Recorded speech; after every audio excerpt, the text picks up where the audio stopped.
How to change the language in the Temu app on Android. This tutorial shows you how to switch it to your preferred language in just a few steps. First, open the Temu app on your Android device. From there, tap U at the bottom right of the screen. After that, tap the gear icon at the top right to open Settings.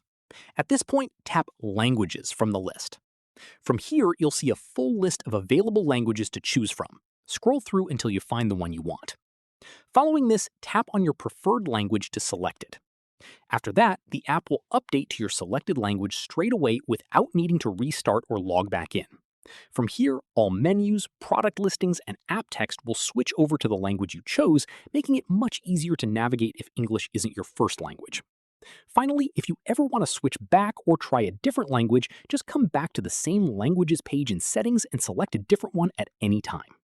That's how you change the language in the Temu app on Android. If this helped, give it a like, subscribe for more tutorials, and tap the bell so you catch the next one. See you then.